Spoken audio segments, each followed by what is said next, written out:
Pornography, ஆபாச படங்களை பார்த்தல். இன்றைய உலகில் தனிமனிதன் சார்ந்து எண்ணற்ற பிரச்சனைகள் உள்ளது. அதில் வெளிப்படாமல் மறைந்திருக்கும் ஒரு முக்கிய பிரச்சனைதான் ஆபாச படங்களை பார்க்கும் பழக்கம் உள்ளவர்களாக மனிதர்களில் பெரும்பாலான மக்கள் இருப்பது. மறைந்திருக்கும் பிரச்சனை என்று கூறப்படுவதன் காரணம் மறைவில் மட்டுமே இந்த செயல் செய்யப்படுவதால்தான். இந்த பிரச்சனையால் தன் செல்வத்தை, கல்வியை, தொழிலை, கண்ணியத்தை, குடும்பத்தை, என் வாழ்க்கையை தொலைத்தவர்கள் கூட அதிகம். வாலிபர்களிடமும் பெரியவர்களிடமும் இருந்த இந்த பழக்கம் இன்று சிறுவர்கள் முதற்கொண்டு படர்ந்திருப்பதுதான் இன்றைய உலகின் மிகப்பெரிய கேடாக மாறிக்கொண்டிருக்கிறது. இந்த உலகின் வர்த்தகத்துறையின் பெரும்பகுதி ஆபாச படங்களை தயாரிப்பதை வைத்துதான் இருக்கின்றது என்பதும் சாபக்கேடு. மிகப்பெரிய பாவமாக கருதப்பட வேண்டிய ஒரு தீமை இன்று உலகில் வாழும் பெரும்பான்மையான ஆண்களுக்கும் பெண்களுக்கும் பொழுதுபோக்கு அம்சமாக மாறிவிட்டது. இந்த உலகில் பலர் இந்த செயலில் ஈடுபட்டாலும் இந்த குற்றத்திலிருந்து எப்படியாவது வெளியேறி விட வேண்டும் என்று சிரமப்படும் மனிதர்கள் அதிகம். உண்மையில் ஆபாச படங்களை பார்க்கும் பழக்கத்திலிருந்து வெளியேறுவது சிரமம்தான். ஏனெனில் இந்த உலகம் அதை சுற்றியே அமைக்கப்பட்டு விட்டது. இன்டர்நெட், சினிமா, இசை இவற்றின் பெரும்பான்மையின் அழைப்பு அதை நோக்கி அமைந்திருக்கும் பொழுது எப்படி மனித சமூகம் இதை தவிர்ப்பது? ஒவ்வொரு வினாடியும் 30,000த்திற்கும் மேற்பட்ட மனிதர்கள் ஆபாச படங்களை பார்க்கிறார்கள். விபச்சாரத்தை குற்றமாக கருதும் பலர் கூட விபச்சாரத்தில் இருந்து உருவாகும் இந்த செயலை குற்றமாக கருதுவது கிடையாது. என் தோழனே, ஆபாச படங்களை பார்க்கும் பழக்கம் உன் சிந்தனையில், குடும்ப வாழ்வில், குறிப்பாக ஆன்மீக வாழ்வில் பெரும் பாதிப்புகளை ஏற்படுத்திவிடும். உன் நற்பிறப்பையே கேள்விக்குள்ளாக்கும் செயல் இது. எப்படி சிந்தனையில் பாதிப்புகளை ஏற்படுத்தும் தெரியுமா? ஒரு மனிதன் தன் சிந்தனையை எதை கொண்டு நிரப்புவானோ அதை கொண்டே இந்த உலகில் அனைத்தையும் உற்று நோக்குவான்.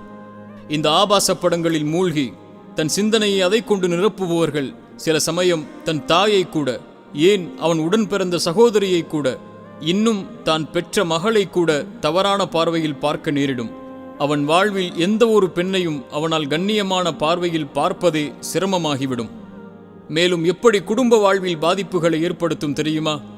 இன்றைய உலகில் கணவனும் மனைவியும் சேர்ந்து ஆபாச படங்களை பார்க்கிறார்கள். இந்த உலகத்தில் சொல்லப்படும் ஒரு பொய் அதற்கு வழியை ஏற்படுத்துகிறது. ஆபாச படங்களை பார்ப்பது கணவன் மனைவியின் மகிழ்ச்சியான வாழ்க்கைக்கு வழிவகை செய்யும் என்பதே அந்த பொய். ஆம், கணவனும் மனைவியும் சேர்ந்து பார்க்கும்போது வெறும் பணத்திற்காக மருந்துகளை எடுத்துக்கொண்டு தன்னை அலங்கரித்துக் கொண்டு பொய்யாக நடிக்கக்கூடியவர்களைப் போன்று உண்மையாக வாழ வேண்டும் என்று முயற்சி எடுக்கின்றார்கள். இறுதியில் அம்முயற்சி தோல்வியை தழுவுவதே மனமுறிவுக்கு அடிப்படை காரணமாக அமைகிறது. இந்த ஒப்பீடே அதிருப்தியை அவர்களுடைய வாழ்வில் ஏற்படுத்தி விடுகிறது. இன்னும் பலர் திருமணம் இந்த பழக்கத்திற்கு முற்றுப்புள்ளி என்று எண்ணுகிறார்கள். ஒருபோதும் அல்ல. ஒருவன் இந்த பழக்கத்திற்கு அடிமையாகிவிட்டால், அதிலிருந்து விடுபட முயற்சி இல்லை என்றால் மரணமே அதன் முற்றுப்புள்ளியாக அமையும். இறுதியாக, குறிப்பாக ஆன்மீக வாழ்வில் எவ்வாறு பாதிப்புகளை ஏற்படுத்துகிறது என்று பாருங்கள். இந்த உலகத்தில் செய்யப்படும் எந்த ஒரு தீமையும் படைத்த இறைவனை விட்டு ஒரு மனிதனை தூரமாக்கும். அதுவும் ஆபாச படங்களை பார்க்கும் பழக்கம் இறைவனுக்கும் அந்த மனிதனுக்கும் இடையில் ஒரு பெரிய தடையை ஏற்படுத்திவிடும். ஆபாச படங்களை பார்க்கும் யாராக இருந்தாலும் தன் தாயோ தந்தையோ அருகில் இருந்தால் பார்ப்பார்களா? ஏன் அவர்கள் தன்னை கண்ணியமாக கருதுகிறார்கள்? அவர்கள் நான் பார்ப்பதை பார்த்துவிட்டால் என்னை தண்டித்து இழிவாக பார்த்து விடுவார்கள் என்ற பயம்தானே.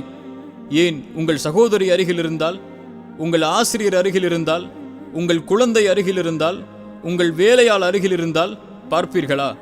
ஒரு அறையில் ஜன்னல்களை அடைத்துவிட்டு, கதவுகளை தாளிட்டு, விளக்குகளை அணைத்துவிட்டு இருளில் ஆபாச படங்களை பார்க்கிறீர்கள். வெளியில் காலணி அணிந்து கொண்டு உங்களின் தாய் நடந்து வருகிறார்கள் என்றால் என்ன செய்வீர்கள்? அந்த காலடி சப்தத்திற்கு பயந்து நீங்கள் வெட்க உணர்வை கொண்டு பார்ப்பதை மாற்றிக்கொள்வீர்கள். அப்படித்தானே? ஜன்னல்களை அடைத்துவிட்டு, கதவுகளை தாளிட்டு, விளக்குகளை அணைத்துவிட்டு இருளில் ஆபாச படங்களை பார்க்கும் நேரத்தில் உங்கள் இறைவன் உங்களை பார்க்கவில்லையா? இந்த இருளோ கதவுகளை அடைத்திருப்பதோ அவனின் பார்வையை, கண்காணிப்பை தடுத்து விடுமா என்ன? உங்கள் தாய் தந்தைக்கு, சகோதரிக்கு, பிள்ளைகளுக்கு, வேலையாளுக்கு, ஏன் உங்கள் தாயின் காலணி சப்தத்திற்கு கொடுக்கும் வெட்க உணர்வை ஏன் படைத்த இறைவனுக்கு கொடுப்பதில்லை? உங்களை பார்ப்பவர்களில் கடைசி தரம் உங்கள் இறைவனுக்கா? இறைவன் கூறுகிறான், கேளுங்கள். அவன் செய்யும் இந்த துஷ்ட காரியங்களை நிச்சயமாக இறைவன் பார்க்கிறான் என்பதை அவன் அறிந்து கொள்ளவில்லையா? மேலும் இறைவன் கூறுகிறான், நிச்சயமாக வானங்களில் உள்ளவைகளையும் பூமியில் உள்ளவைகளையும் அவன் அறிகிறான் என்பதை நீர் பார்க்கவில்லையா? 3 பேரின் இரகசியத்தில் அவன் 4ஆமவனாக இருக்கின்றான். இன்னும் 5 பேரின் இரகசியத்தில் அவன் 6ஆமவனாக இருக்கின்றான். இன்னும் அதைவிட மிக குறைந்தோ அதைவிட மிக அதிகமாகவோ அவர்கள் எங்கிருந்தாலும் அவன் அவர்களுடன் தான் இருக்கின்றான் என்று. மேலும் இறைத்தூதர் சொன்னார்கள், திகாமா அளவு நன்மைகள் இருந்தாலும் நாளை மறுமையில் தூசிகளாக மாற்றப்படும். ஏனெனில் தனிமை என்ற நிலை வந்தால் இறை சட்டங்களை முறித்துக் கொள்கிறான் என்று கூறினார்கள். ஆம், வெளிப்படையான அவனுடைய வாழ்க்கை இறை வழிபாட்டில் கழிகிறது. தனிமை என்று வந்துவிட்டால் பாவங்களை செய்கிறான். இறை பார்வையை மறந்து ஒரு மனிதன் வாழ்வதை விட இறைவனிடத்தில் பெரிய குற்றம் எதுவும் இல்லை. இந்த பழக்கத்திற்கு அடிமையானவர்கள் வெளியேற சில வழிகளை குறிப்பிடுகிறேன். முதலில் இறை நினைவுதான் அதற்கு அடிப்படை.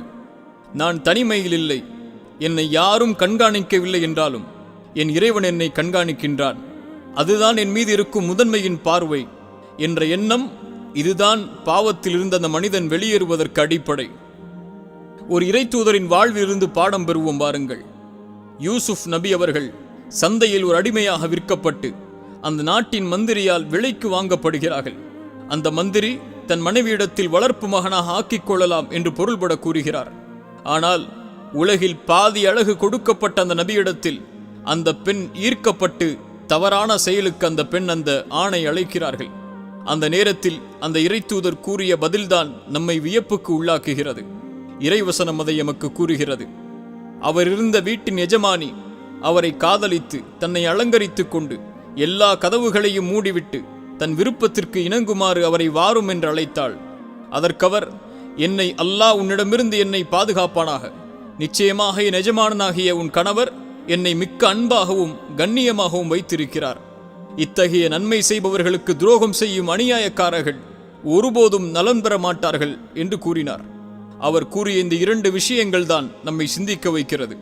முதல் விஷயம், இறைவன் அல்லாமல் உன்னிடமிருந்து என்னை யாரும் பாதுகாக்க முடியாது என்ற இறை நினைவின் வார்த்தைகள். 2வது விஷயம், தாயாக மதிக்கின்ற ஒரு பெண்ணுக்கு துரோகம் செய்யக்கூடாது என்ற எண்ணம். இறைத்தூதரிடத்தில் ஒரு மனிதர் விபச்சாரத்திற்கு அனுமதி கேட்கிறார். அதற்கு இறைத்தூதர் அவரிடத்தில், உன் தாயிடம் விபச்சாரம் செய்து கொள் என்று சொன்னார்கள். உன் சகோதரியுடன் விபச்சாரம் செய்து கொள் என்று சொன்னார்கள். எப்படி இப்படி செயல்பட முடியும் என்று அந்த நபர் கேட்டதற்கு, மற்ற பெண்கள் பிறரின் தாய் அல்லவா, பிறரின் சகோதரி அல்லவா, அவர்களுடன் மட்டும் எப்படி அப்படி நடந்து கொள்வாய் என்று கேட்டார்கள். மற்ற பெண்களை பார்க்கும்போது இந்த கண்ணியம் யாரின் மனதில் வருகின்றதோ அவரே மனிதன் என்ற தரத்தில் தன்னை ஆக்கிக் கொள்ள முடியும். இல்லையென்றால் மிருகத்திற்கும் அவருக்கும் இடையில் என்ன வேறுபாடு இருக்கின்றது? வெளியேறுவதற்கு 2வது வழி, உன்னை எந்த செயல் அதன் பக்கம் தூண்டுகிறதோ அதனை விட்டு விரைந்து இறை உதவிக்கு சென்று விடு. நபி யூசுப் அந்த பெண் தன்னை அழைக்கும் பொழுது இறைவன் என்னை பாதுகாக்கட்டும் என்ற வார்த்தையை மட்டும் கூறவில்லை. தன்னை அதன் பிறகு காத்துக்கொள்ள வேண்டும் என்பதற்காக அந்த இடத்தை விட்டு ஓடினார்.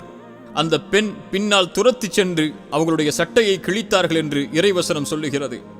இறை நினைவோடு நீ உன்னை காத்துக்கொள்ள நீ முயற்சி எடுக்காமல் ஒருபோதும் இந்த செயலிலிருந்து உன்னை காத்துக்கொள்ள முடியாது. வெளியேறுவதற்கு 3வது வழி, தனிமையை தவிர்த்துக்கொள். தனிமையில் நீ இருக்கும்போது தன்னை வெளிப்படுத்தி உனக்கு முன் அழகான ஒரு பெண் வந்து அல்லது அழகான ஒரு ஆண் வந்து தவறான செயலுக்கு அழைத்தால் இறைவனை பயம் கொள்ளும் சக்தி உன்னிடத்தில் இல்லாத வரை தனிமை உனக்கு தடுக்கப்பட்டது. ஆகையால் கதவுகள் திறந்திருக்கட்டும், ஜன்னல்கள் அடைக்கப்படாமல் இருக்கட்டும். உன்னை பிறரின் கண்காணிப்பில் வைத்திருப்பதே உனக்கு ஆகுமானது. இறைத்தூதர் சொன்னார்கள், எந்த ஒரு ஆண் தன்னை அழகுள்ள குடும்பமுள்ள ஒரு பெண் தன்னை ஒரு தவறான செயலுக்கு அழைக்கும் பொழுது நான் இறைவனை பயப்படுகிறேன் என்று கூறுவாரோ அவருக்கு நாளை மறுமையில் இறைவன் அவனுடைய சிம்மாசனத்தின் நிழலை அளிப்பான் என்று சொன்னார்கள். வெளியேறுவதற்கு 4வது வழி, இறை வழிபாடு. இறை தொழுகை மானக்கீடான செயலிலிருந்து உன்னை பாதுகாக்கும் என்பதே இறைவாக்கு. அந்த நினைவு வந்தால் உடனே உது செய்துவிட்டு தொழுதுகொள். நிச்சயமாக உன் இறைவன் உன்னை பாதுகாப்பான். இறுதியாக சிறந்த தோழமையை அமைத்துக் கொள்ளுதல் இதிலிருந்து நம்மை பாதுகாக்கும். உன்னை சுற்றிலும் இறை பயம் கொண்ட நல்லொழுக்கத்தை பேணக்கூடிய நல்ல நண்பர்களை வைத்துக்கொள். என் நண்பன் அந்த பாவம் செய்கிறான், நான் செய்யவில்லை என்பது அந்த பாவத்தின் மீதுள்ள வெறுப்பை உனக்கு நீக்கிவிட்டது. விரைவில் ஆதலால் நீயும் அதில் ஈடுபடுவாய். மேலும் குறிப்பாக ஒன்றை கூறுகிறேன், உங்கள் சிறுவர்களை வாலிபர்களை கண்காணியுங்கள். உங்கள் பிள்ளைகளை கண்காணியுங்கள். அவர்கள் எதனை பார்க்கின்றார்கள், யாரோடு பழகுகின்றார்கள், எதனை பயன்படுத்துகின்றார்கள் என்று கண்காணிப்பது ஒருபோதும் தவறல்ல. ஒரு காலம் அவர்கள் இந்த செயலில் மூழ்குவதற்கு நீங்கள் ஒரு காரணமாகி விடாதீர்கள். ஏன் இவ்வாறு கூறுகிறேன் என்றால், இந்த உலகில் சிறுவர்களும் வாலிபர்களும் இந்த பழக்கத்திற்கு அடிமையாவதற்கு காரணமே பெற்றோர்கள்தான். ஆம், கணவன் மனைவியின் இல்லற உறவை பாடலாக, சினிமாக்களாக, குடும்பத்தோடு கண்டுகளித்து சிறுவர்களின் வாலிபர்களின் இதயத்தில் இந்த குற்றத்தை செய்ய தூண்டும் செயலுக்கு தூண்டுவது வேறு யார்? இறுதியாக இது உனக்கும் உன் தீய உள்ளத்திற்கும் ஷைத்தானுக்கும் நடக்கும் போர். இதில் நீ வெற்றி பெற்றே ஆக வேண்டும். உன் ஆண்மை அதை சார்ந்திருக்கிறது, உன் கண்ணியம் அதை சார்ந்திருக்கிறது, உன் குடும்ப வாழ்க்கை அதை சார்ந்திருக்கிறது, உன் வாழ்க்கை, உன் மரணம் அதை சார்ந்தே இருக்கிறது. நாளை மறுமையில் சொர்க்கம், ஏன் உன் இறை பொருத்தம் அதை மட்டுமே சார்ந்திருக்கிறது. இந்த போரில் வெற்றி பெறப் போகிறாயா அல்லது இன்னும் உன் ஆண்மையை இழந்து தோல்வியை தழுவப் போகிறாயா? முடிவை உன் கையிலே விட்டுவிடுகின்றேன்.